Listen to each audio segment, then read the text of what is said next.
Hey everybody, welcome back to 1776 or Bust. So on the table again, you see the Canik Tp9Sf Elite. Now don't panic, I'm not going to be doing another review on it just yet. What I am doing is just kind of giving you an update on the gun. Tomorrow I will actually be taking this to an indoor range and shooting probably anywhere from 200 to 250 rounds through it again.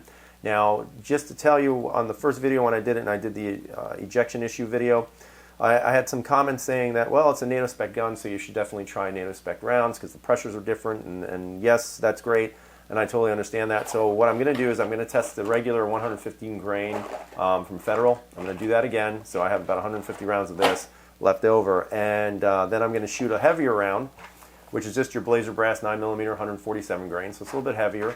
The pressures may not be as high as, let's say, quote-unquote, a NATO spec round.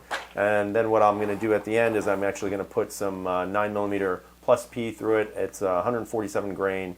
And the reason why I'm doing that is because with that idea that this is a NATO spec firearm, you know, doing some research and kind of trying to educate myself about what does that really mean. You know, I looked at the SAMI charts to see what the pressure was for each one of these rounds. And what I noticed is that if you shoot plus P and a manufacturer says that the gun can handle plus P, then technically that gun can be considered a NATO spec firearm. The reason being is when you look at NATO pressures, they range anywhere from like 36,000 to 36,500 psi. And then of course if you look at plus P and plus P plus, it falls kind of just short of that, but higher than just regular 9mm. So I'm going to shoot the plus P. We're going to see how it does with the ejection pattern. You know, some people say it's not a big deal, but I also look at it from the standpoint that this is not a one and done review. You know, I'm not getting these guns handed to me where if I'm not happy with something, I can just put it in on a table somewhere and just forget about it.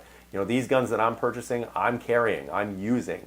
And at some point, they're going to hopefully never be used for this, but at some point, I may have to be put in a situation where I'm going to have to defend myself or my family. And certainly if I'm paying the money out for a firearm, I want to make sure that firearm is absolutely 100% reliable. And at this point, I can't say that about this yet. Did I have any failures when I originally shot it? Absolutely not. Did I have any double feeds? Did I have any failure to eject? Nothing. I had no failures, but the inconsistency of the ejection was concerning. Now, some people said, don't worry about it. It's not a big deal. If it's not failing, it's not failing. But I look at it again from the standpoint of a consumer. If I'm buying this gun and I'm paying for it, I want to make sure this thing fills the role and does what it's supposed to do. Again, this is not a one and done review.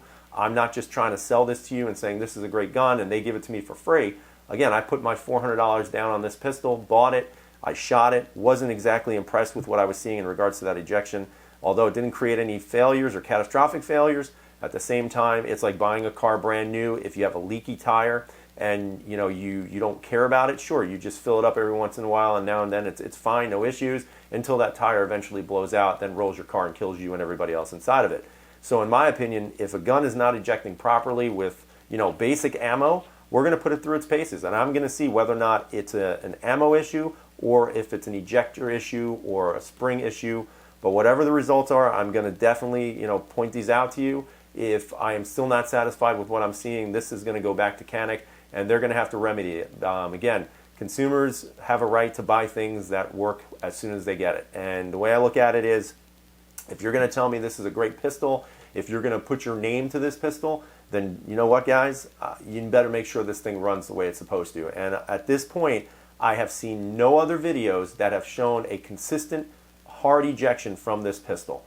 And I would ask you all to go and look at those videos and then tell me what you find and see if you agree or disagree with that statement. But I am going to shoot it. We're going to see what happens, and then hopefully there will be no issues. And if there are no issues, I'll let you know.